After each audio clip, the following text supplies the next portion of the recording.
So I recently went to the Back to the Future Back in Time exhibition in London. It's the largest collection of Back to the Future memorabilia in Europe. There's 70 plus original items used throughout the production of the trilogy by cast and crew, and you can also learn some secrets from behind the scenes. So come and join me.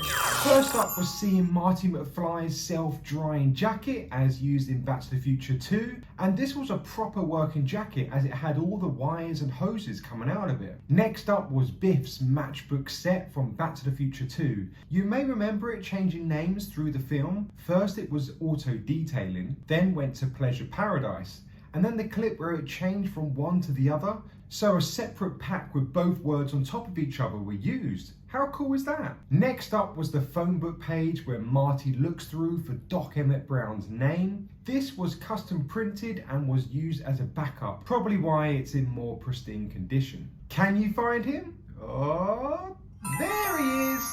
Here's the walkie-talkie used in numerous times throughout Back to the Future 2. Next was the barcode license plate from Back to the Future 2. Various versions were made for the film, but this one actually ended up on screen. Here's Doc Emmett Brown's Easy Sleep from Back to the Future 2, used on Jennifer to be put to sleep. Apparently there's only 2 of these in existence and they're fully working devices with illuminating lights. Next up is the iconic hoverboard, which was actually made out of styrofoam. It was used in the movie and you can see considerable signs of wear and tear.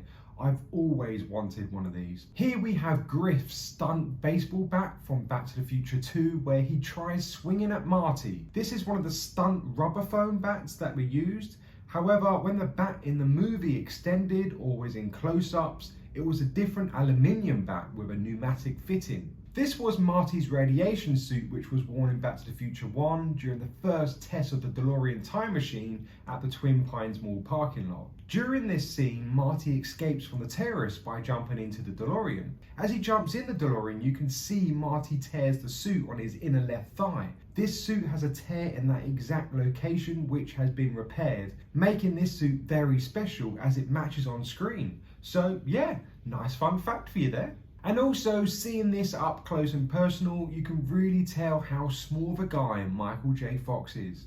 Next was the iconic Out of Time license plate. There were a few of these made for the various DeLoreans used.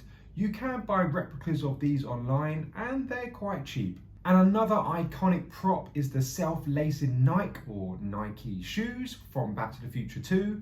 Apparently, this is the only one in existence that still lights up. There were maybe 3 ever made with lights built directly into the shoe. The heel and ankle of the left shoe was cut open to allow Michael to get in and out from when it was screwed onto the hoverboard. And then in 2011 and 2016, Nike actually made and sold replicas of these in a very limited quantity. Here we have the Frisbee pie pan used in Back to the Future 3, where Marty throws it at Mad Dog Tannen to save Doc Brown being killed over $80. Apparently there was a mammoth 15 created, and they weren't made out of metal, rather a lightweight material so not to hurt the actors. The uniquely designed bottles of Pepsi and Slice from Back to the Future 2.